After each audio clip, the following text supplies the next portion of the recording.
I have a message for my military people, their families, and anybody who is considering joining up. Whether you're in right now, no matter where you are, whether you're home, you're based somewhere, you're on orders, you're in a combat role now or might be in the future, or you're a family of a service member, this message is for you. It is with great regret that I have to say the things that I'm going to say. There's going to be a preamble a little bit, but what I want to tell you is really important for you to know. And it's something that many people don't understand really or know about, but that's the conscientious objector status that service members can file, and they have a legal right to do so. And it's DOD policy. So here's the preamble. There's a handful of things here. We know from a former intelligence officer that the very first strikes on Iran in this illegal war crimes campaign on the Manab school that killed over 170 Iranian schoolgirls was done with with a few of our Patriot missiles. We knew that it was a school. We know with modern weapons, we can see everything. Everything is happening on video. We are walking those things in every single time. The first strike led to the girls going into a room to pray. Then the room that they were praying in was struck. And then there was a follow-up strike right next to the building, killing 170 plus Iranian girls. Innocent people killed with reckless disregard. Those are war crimes. This is an illegal war. There is no declaration of war from Congress. This is following up on attacks after the bombing of the Fordo facility, where we're claiming they had a bunch of nuclear material. Then the follow-up strikes after negotiations, we killed their leaders. And again, that's a clear act of war, clear crimes against the Geneva Conventions. According to international law, that's illegal. According to U.S. War doctrine, that's illegal. And then the more recent one strikes after we were negotiating again, apparently to gather intel on where Iran's leaders were. And we martyred their Ayatollah. The advisors to the president have said this was not a good idea to get into this war. Understanding what was likely to happen and some understanding of Iran's military capabilities. Just the cost would be too high. And according to Joe Kent, who is a 22-year-old, who served for 22 years, a veteran and a Green Beret. And again, like, he's a MAGA guy. So this isn't about, you can't sit there and try to say this is about partisanship. He said there was no threat to the United States, no imminent threat, according to the intelligence that he had access to. We know Lindsey Graham went to Israel multiple times, coaching Israel, their officials, coaching Netanyahu on how to convince Trump to join this war. Again, Trump's a big boy. He's the commander-in-chief. If he got us into it, he got us into it under his own volition. It doesn't matter what Netanyahu said or his government said. It doesn't matter whether or not they lied. It's on the president to decide what's right for our people. And getting us into war commits us to much further conflicts and all the consequences that come with it. And when our leaders choose, this was an illegal war of choice to get us into a war which has global implications because of Iran's ability to restrict trade in ways that are really dramatic. Like, we are watching as prices are about to skyrocket for oil, for food, all the downstream effects. Now the Houthis are getting involved. So, like, we have the Strait of Hormuz blocked. We have, and again, like, part of that was also because Pakistan did some shady crap working with the United States and lied to Iran and ended up transporting oil to actors that Iran said, no, they can't get oil. They can't get through. So it's of great consequence. We have lots of crimes happening that are war crimes. And Israel is continuing to engage in genocides that we're helping. Folks, there is no version of serving in the United States that actually serves in America's interest at this point. I wish I didn't see it that way, but that's what the facts are. I learned after I served, after I went to Iraq, after I came home, after I lost men, when we got back because of PTSD. I learned that we were lied into that war. And we have been lied to about a lot of what the United States does. We have been lied about what the so-called enemies do. We've been lied to about what the United States and Israel and Europe, our partners in Europe and the Middle East, do. I don't know what's true anymore, to be honest. We are, between us and Israel, we are the number 1 and number 2 terror states in the world. Like, there's been analysis on, like, if you can look in a report in the Lancet, which these guys are professionals. They're just looking at data. You can look at the effects of United States sanctions from 1971 to 2021, I think it is. We are responsible for, and that one, I think it's 39 million deaths of innocent people. We're not a good force. We went to war with Iraq on false pretenses. 20 plus years, we're still there. Starting to pull people out now that we're getting our asses kicked. Afghanistan, again, that's kind of a result of blowback, because we interfered against the Russians by funding and arming the Mujahideen and bin Laden. And then our oil companies wanted kind of unfair deals in Saudi Arabia with BP, just because we didn't want to play fair. And that pissed off people in the region. Like, I think it's interesting that the United States, like a lot of our citizens, buy the BS and then they just accept that as if people are angry with us for no reason. They hate our freedom, whatever. It's not true. It's not true. We act as attack dogs for capitalists. We act as attack dogs for the state of Israel that wants the Greater Israel Project. And really, Israel and the United States are linked. It is always about empire. It is always about colonialism. And that's not something anybody should want to be a part of, and certainly not be a part of war crimes, because our soldiers should know, if you read your UCMJ, if you follow through on illegal orders, and I would view everything like this is not an like this war has not been approved by Congress. It started in totally illegal ways by international law. Our Congress have been complete cowards in responding to all the crimes that and unconstitutional behavior of this government led by Donald J. Trump and the Republicans. But I don't let the Democrats off either. I'm pissed off at the fact that they're allowing a secret police to go around kidnapping people, and they they deployed our troops on our soil to basically act as criminal terrorist protectors while people are grabbed, masked, don't identify themselves, human trafficked.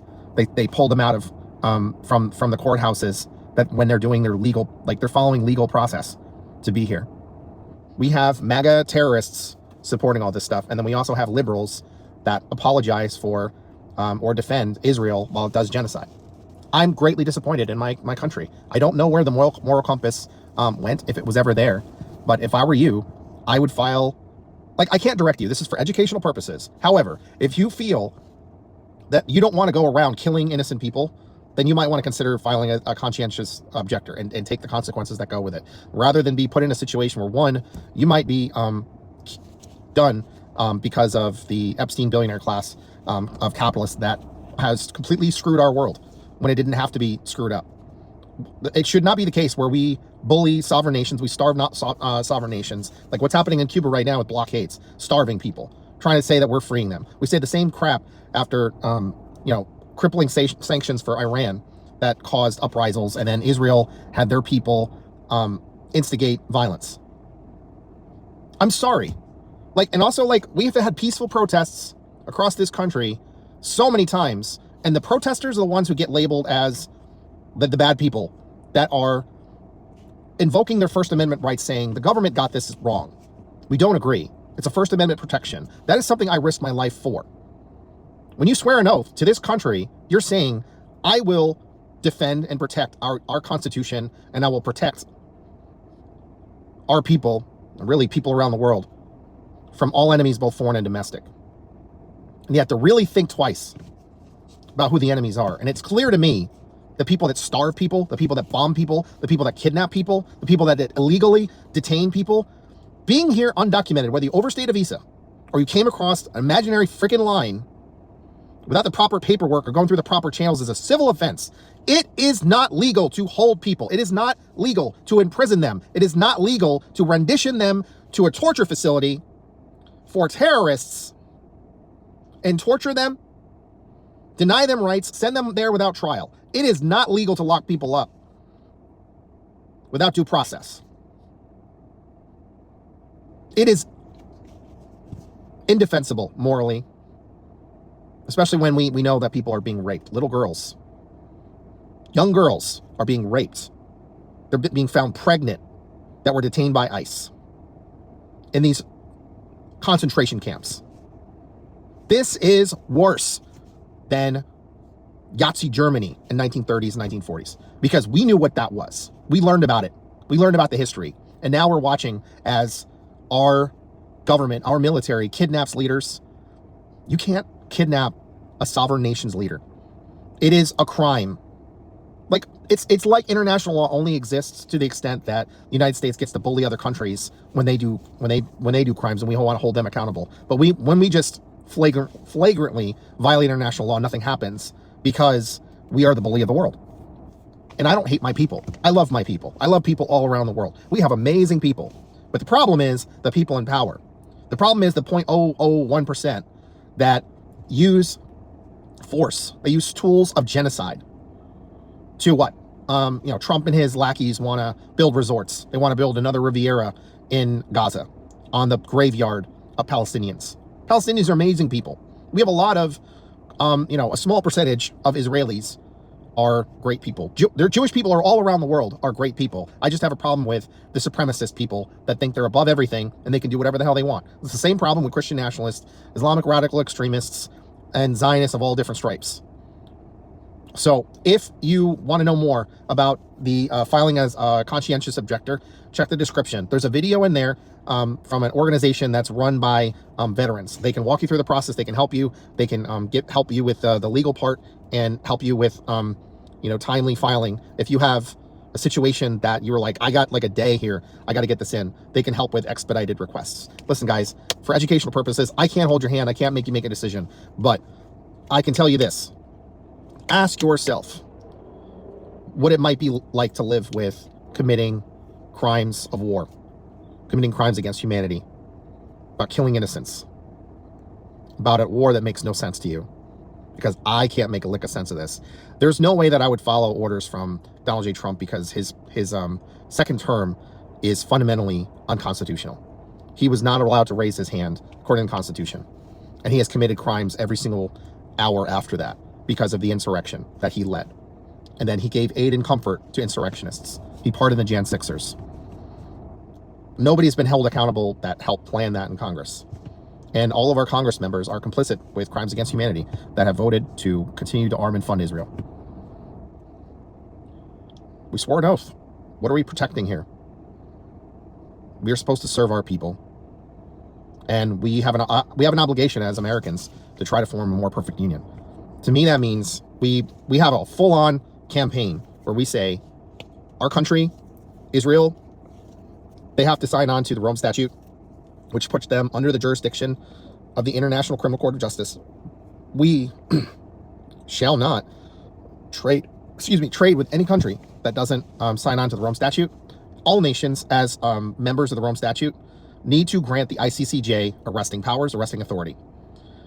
If a criminal warrant is issued to someone or many people who have committed crimes against humanity, there needs to be an escalation ladder.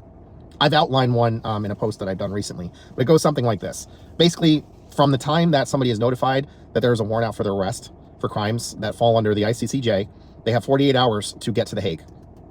48 hours. After that, there is a 50% basically a fee attached to that applies against all of their assets. So the value is based on half the value of all their assets. And then that fee goes up every single day by 10% of their total assets until you get to 100%. And then, so that money is levied against their stuff. Anybody giving them aid or comfort, they're locked into. Same fee applies. They're going to lose their assets.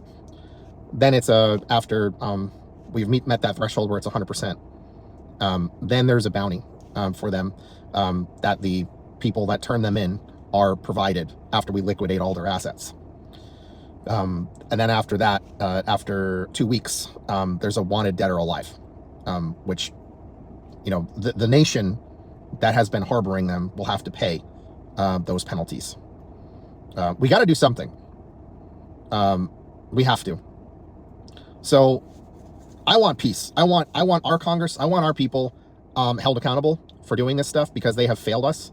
I want Israel's government to be held accountable. I want the Europeans that have been complicit in this stuff. Everybody around the world who has contributed to crimes against humanity and lawlessness around the world in ways that are completely unfair to massive populations of people, and the Epstein class absolutely needs to be arrested. They absolutely need their assets completely liquidated. It needs to go in a global fund to actually have a fair society where everybody is able to get their wants and needs met, because there's no other path forward other than continued violence. Because that's all Israel does. That's all the United States does. That's all like Europe does. That's all certain of the Middle Eastern nations that are like big oil giants that engage in just regular terrorism. We cannot tolerate the war on terror. Actually has to start with disempowering the biggest terrorist nations, which is the United States and Israel. We have to be committed to justice, and we have to give reparations to everybody we've wronged, to be honest. This nation started on a genocide against 56 million Native Americans. We just voted to say that, oh, slavery wasn't one of the greatest crimes against humanity. We did, Israel did, and Argentina. Go figure. All countries that are aligned with Nazis and are basically today's Nazis. Go figure. I want better for everybody. I don't want there to be discrimination. I don't want there to be a loss of human rights. I don't want there to be bastardizations of justice. I don't want to be gaslit anymore. I felt like I served for something, and I'm just terrified at the fact that I was lied to. My understanding of things was off. We were given a rosy picture of what America is and what Israel is and what Europe is. And I watch all the media and I'm like, oh, okay, that makes sense. These guys are all freaking liars. You see actual events and you see how they talk about them. You see the freaking liberals that defend horrible stuff that the Democrats do that are anti-democratic. And you see the stuff that Republicans fully support that are awful. And it's just this endless spiral of just into the septic tank that we're all going down. Like, I don't want to be flushed down the drain. I want to say, no, we need to stop this. And, you know, whether you think I'm like a radical lefty or a woke, whatever, listen, I'm a service member. I read our Constitution. I read our Bill of Rights. I read our Declaration of Independence. And I'm familiar with what international law is. And I know what wrong is. It's wrong to commit genocides. It's wrong to commit war crimes. It's wrong to sit there and act like we're the just biggest, baddest tip of the sword when we're getting revealed as punks, as criminals, as the world rapists who just come and plunder. Like, we're like pirates. I don't want to be that. I want us to be better. I want us to actually say our leaders can be held accountable. They can't just commit a bunch of crimes, and because they're in positions of power, they just get to get away with it. It's wrong. We can do a lot more for each other. We can do that together. Like, I want there to be a leftist revolution, not because I want vengeance or anything like that. I want accountability, and I want to make sure our government, us, actually serve us. I want us to have, healthcare, housing, freaking a society that actually guarantees that you are good. You're going to be good. There's always a place for you, and it's a positive force, and we can be a model that we pretend that we are. And that means, sorry, capitalism, no. You have outlived your usefulness, and you've grown into something that is a cancer on the world. Like, the answer is to transition towards socialism, which means workers are empowered, communities are empowered. It's a form of direct democracy, and there's a lot of self-governance within communities and localities, and we can use a lot of different systems based on the area that's democratic that we all decide on, and actually efficiently use resources instead of having people that just extract a whole bunch of things off the top that hurt us. Imagine something better. look at what you have and say, here's a system that could work for us here. And the whole like private ownership thing, no, we gotta be done with that. It's not that like we can't own things. It's just like we can't have a handful of people just acquiring everything. Like that's how we got fascism. That's what we have right now. It's fascism. It's just destructive. It's gotta stop. So guys, check out the other links. I linked to what I was talking about with the intelligence officer, and I'm gonna link the video where Joe Kent was talking about the fact that like there's no threat from Iran, and you know they say it's about Iran getting nuclear weapons. Well, we had a program in place, JCPOA, that Trump ripped up before the strikes. Iran said, yeah, no nukes, nothing. Even we'll degrade the enrichment that we had. They only went to 60% as a bargaining chip because we pulled out. We need diplomacy, not just murder and starvation as a tactic. And our CIA, the intelligence agencies got to go, to be honest. They got to be dismantled. They've been like rogue agencies forever. MI6, Mossad, our CIA, like they're monsters. Absolute monsters. This whole like peace by strength is a lie. Like it's bad strategy. It's everything, like when you have a hammer, everything looks like a nail problem. It's no good. All right, guys, bye.